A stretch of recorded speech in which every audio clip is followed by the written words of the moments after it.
Hello there, you're welcome once again to the only show that brings you happenings in the world of diplomacy and international relations. My name is Harriet Nate, and of course, you know, Diplomatic Affairs airs on Pan-African television every Saturday between the hours of 4 to 5 o'clock p.m. And of course, we are also streaming or beaming in over 40 African countries. We are also big on social media, so wherever you are, you can always catch up with us and get to know what is happening in that area. Today, I'm very excited. Anything that has to do with Africa excites me so much, especially initiatives that actually see our growth, developments, calling for collaborations and exchanging best practices. That interests us a lot. So I am very big when it comes to Africa. I call it African diplomacy. So today we are on South Africa is the focus. South Africa is what we will be talking about today. Everything around South Africa, and we'll be paying much more focus on Africa's travel in Indaba 2023. I will be back right after this break, and I'll introduce my guest.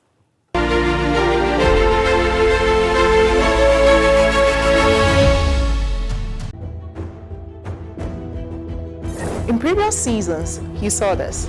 You are not allowed to hawk or preach in commercial vehicles. The perception in Ghana is abortion is illegal, and we don't follow up with the exceptions. The existence of the customary marriage is no prerequisite for the ordinance marriage. Yes. And now, are you ready for this? Some people express the fact that they don't go on leave with pride. Accumulated leave, like they term it, is illegal. Because in Ghana we don't have enough lawyers, and the accused can apply for bail where he has no lawyer. Knowing full well that you have an STI and you do not reveal that to the person and you have the sexual contact with the person, it is also part of domestic violence. Join the Law Express panel for relevant, informative, and educative topics. It is clear that if the court grants bail, it is the registrar of the court that has the power to deal with execution of the bail. All matrimonial properties that are sold without the consent of the other party are actually null and void. Trasacco Estates, home to Accra's most beautiful and luxurious homes, presents its newest addition, Trasacco Springs, a premium master planned community of service plots surrounded by an exhaustive list of amenities. The gated community of Tema to Accra Motorway presents you the finest opportunity to own a land that suits your preferred size, budget, and payment terms. Trasacco Springs is open to you for development. Our on-site sales executives are ready. Call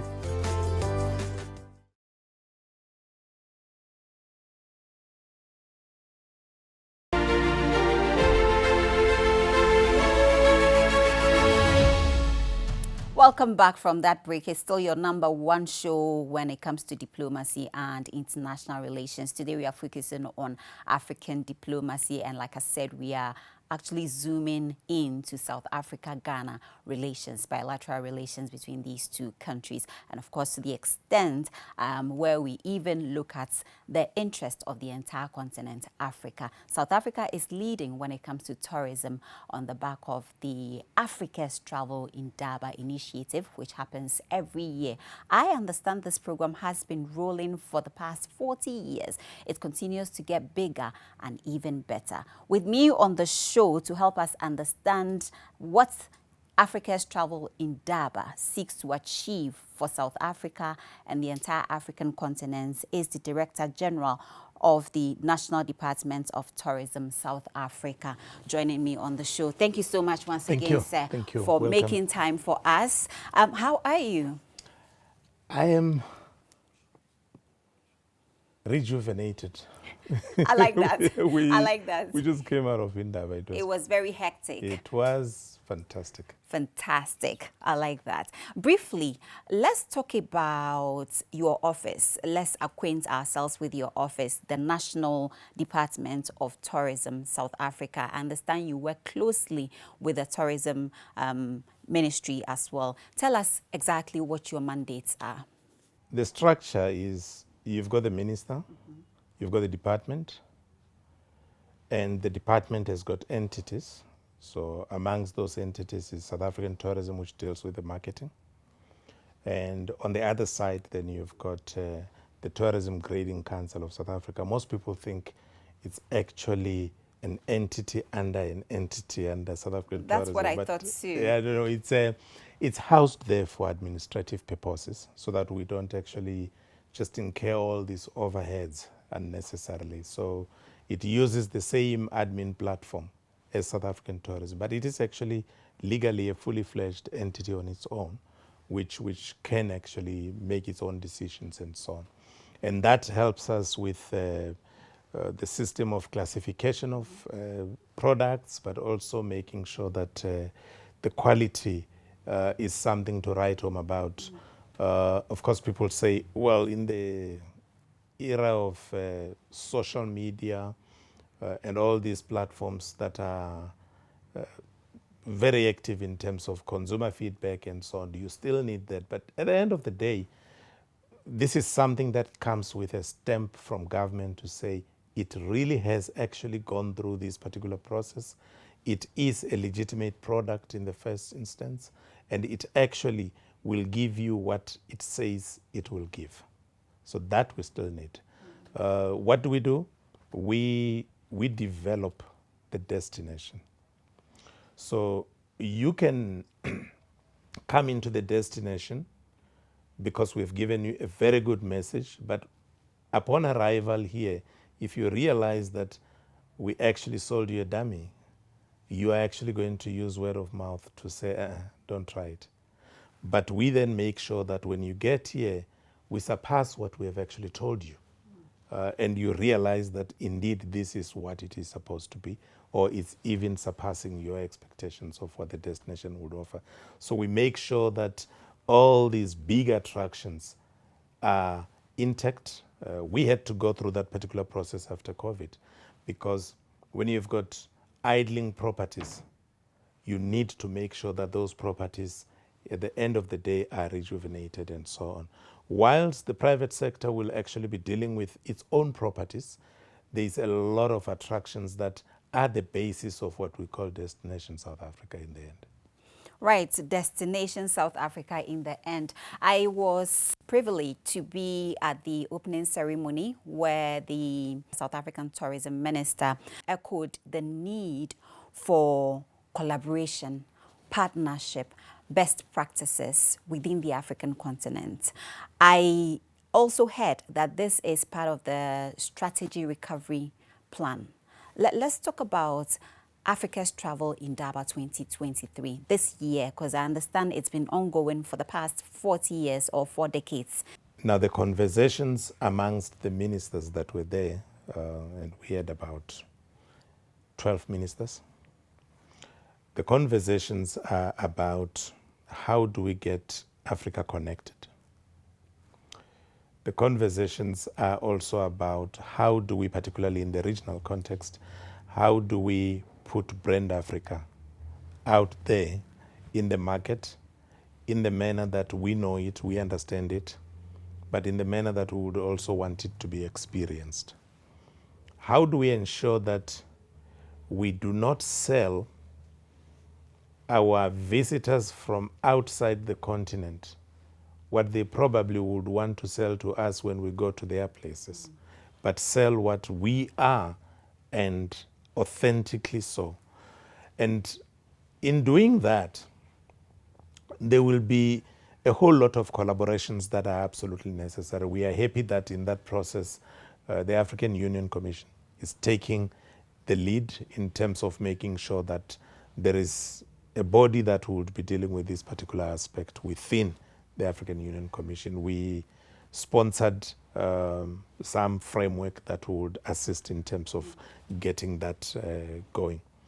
But again, what we have learned, I'll give you a typical example of take a tourist that is coming from, take Japan as an example.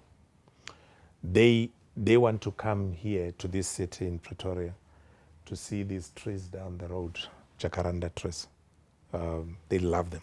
So they would come here, they want to see these trees, but they want to go to Cape Town, they want to go to Vic Falls, they want to go to the Okavango Delta.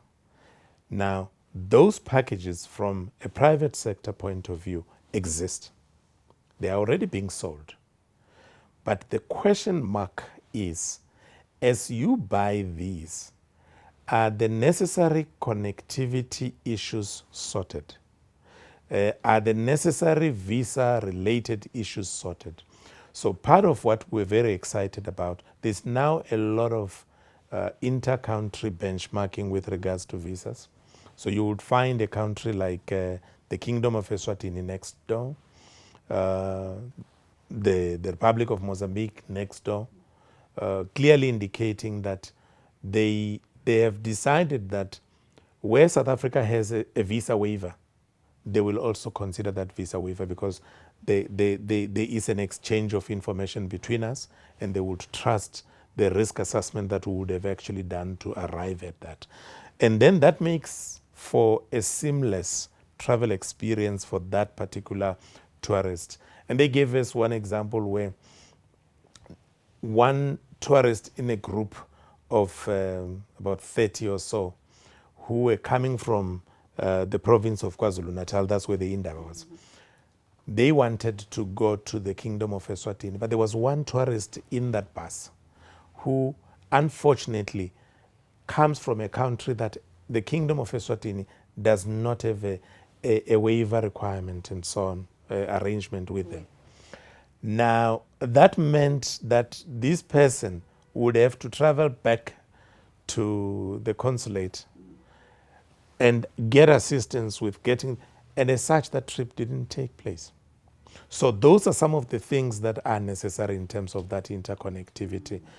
Even during COVID, those are some of the discussions we're having to say, how then do you make sure that the COVID passport, so to say, would be recognizable, but also in terms of the types of protocols for hospitality, leisure, and so on, you sort of like benchmark with one another, so that if I'm coming from Zimbabwe and I'm getting into South Africa, then I'm getting into Botswana, I don't have to actually then reacclimatize, but I'm within the same region. So these things should actually be the same. So that level of interconnectivity, we definitely need it. And there's been very good developments recently. We had an investment conference that was hosted by the president, and he announced that the countries that were remaining not being on e-visas, they are all now coming on board. There were 20 that were left. They are all now coming on board. We are also working with the Department of Home Affairs to up the capacity in terms of the processing of that, so that we stick to the 5-day period and so on. But talking of which, when I was in Ghana, I went to speak with my counterpart, the chief director, and he understood, because what has happened is when our two heads of states met about 2 years ago, they agreed that we need to fast track this waiver arrangement. So on the part of South Africa, the offer that we made was 90 days. That will not be interrupted by anything. And in the event that you need to extend, then you then apply for a visa. But 90 days will not be affected by anything. Now that's what we have offered. All our waivers are actually in that way. The colleagues in Ghana have indicated that what they would have wanted is 180 days. But what the proposition was from my side when I went there was, From a tourism perspective, doesn't it make sense that we take this 10, this existing 90, and we'll look at the other aspects, but Right. having something Right. in the Let's interim. work with what we have on the table. Let's Let's pilot work- what let's we pilot have this now and thing see and how so- it goes. Yes. And then with time, we can, if we have to work on, you know, then we that can would go then further. be looked at. Absolutely. So that's the kind of thing that we are saying, because there's very good traffic prospects between West Africa and Southern Africa. And even with the aviation capacity, the minute you actually bring that waiver, then you know that you would be in a position to sustain the existing capacity, but probably even expand on it. So we are quite hopeful that we will be able to get something within this current year.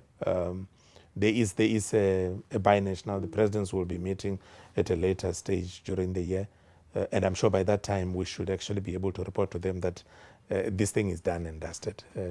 And we are hopeful that will be the case. Hopefully, I'm sure we will be able to work something out eventually. So that's actually the explanation or your contribution on the partnership, the collaboration, how fruitful it's going to be if we get some of these things out of the way. Let's talk about how strategic this particular event is to South Africa, Southern Africa, and the rest of the African continent.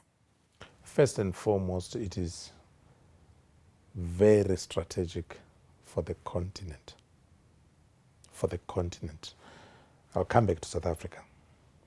Now, you would have anything between 20 and 30 African countries exhibiting, right? Some of them might even go as far as 3 to 7 different exhibitors. Others even go beyond that number, but I'm using the average numbers. Now, these products that are being exhibited are across all the different regions of the continent. When you've got the buyers that are coming in, hosted and otherwise, and you've got, let's say, 1,000 buyers that are there, and they're coming from across the globe, they now have a very good picture of what Africa is about. Right? It's not about one country. It's about the interconnectedness of Africa. They are able to actually see it. They are able to even begin to influence, let me put it that way, to begin to influence the kind of packaging that brings the continent together. And at the end of the day, even doing business amongst Africans themselves is enhanced by that particular platform. So these are some of the things that for the continent it actually brings. The same applies to, and it again, it also begins to say, I'm an airline partner, I'm here, I've actually seen that much product, but as I speak to the buyers who are actually saying, well, there are things here that they are actually going to consider, I'm starting to see prospects of traffic that could actually be activated in that particular route. And so it begins to actually encourage businesses that were not as obvious, that then we are able to start working together and so on. It also provides, it's not every, we use a lot of money to leave our shores and go and speak to the buyers elsewhere without them actually experiencing the authenticity of that African experience. Now, when you bring them and you give them the real experience, and they start enjoying the experience, and they are able to sell this particular experience from a point of view of someone who has had an immersion, it is completely different. Completely different. I think those are some of the things that, at the end of the day, they actually bring this much value. What should perhaps, as we progress, take place further, is when there's those operators that are forced, in inverted commas, are forced into doing business together because the buyers want that. They must also then follow that through with making sure that there's familiarization trips and all those kind of things. If we don't do that, then it doesn't necessarily become what it is supposed to be.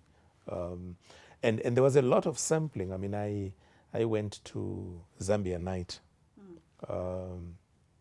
and it was you would experience Zambia in a manner that you automatically want to make sure that tomorrow you actually want to go and immerse yourself in this thing. You can hear I'm speaking less and less about South Africa because you immersed yourselves in it. I want you to go and tell the story of how Umlazi was. We took the chief directors, the permanent secretaries, the DGs of different African countries that were actually in attendance to the Nelson Mandela capture site. And they came back, all of them, saying to me, it's not fair. You can't take us to something like this and you expect us to actually just deal with all of that in one day.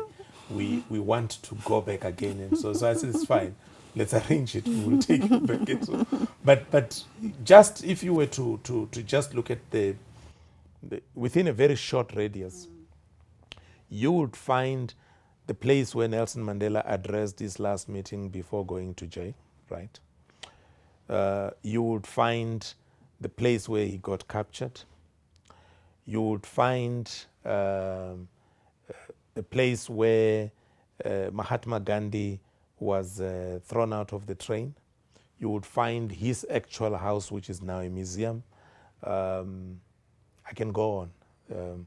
You would find the sites where when JF Kennedy came and he wanted to visit Luthuli and so on, you would find the site where Chief Albert Luthuli, who was the first Nobel laureate, was actually hit by the train. I can go on. There's quite a lot of rich history within a very small area. And it is that aspect of us as a people that we would want to be fully exposed out there, and the people behind it, the life they live on a daily basis, before we wow you with you could be anywhere in the world in any way. Right. Absolutely. Unfortunately, we don't have all the time to explore further, but hopefully I'll be tailing you whenever you come to Accra. I will have the opportunity. I hope to have the opportunity to host you again on Diplomatic Affairs. Have you been able to hit your target? Of course, we're still going to do proper evaluation of what has come out. Businesses, are they following through with the promises from the buyers and so on? From a product awareness, African product awareness point of view, we have. Right, because I hear you exceeded the numbers. We have exceeded the numbers, but I don't get excited about the input. I want to see the output. Okay. And I would want to hear, yes, there was a follow-through with these products by these buyers. There was a follow-through with these products by these buyers. Yes, the business value that we actually ultimately are told has been signed out of this thing is this much. That's the kind of thing that would excite me. All right. But I am happy with what I saw thus far. Right, absolutely. We are happy with the experience so far as a media organization joining our counterparts from other African countries to experience the real South Africa, authentic South Africa, organic tourism. And the people are amazing, very warm and welcoming. And the various rich sites, destinations, tourist destinations that we were given the opportunity to explore and, embark on some adventures us. It's been amazing. I can't wait to share all of it with you on Diplomatic Affairs. You need to follow us and continue to learn about South Africa through our lenses. And of course, this is for Africa. This is not just for South Africa as a country. This is for the entire African continent. We need to collaborate. We need to partner. We need to share ideas. And we need to sell what is authentic and organic when it comes to our continent.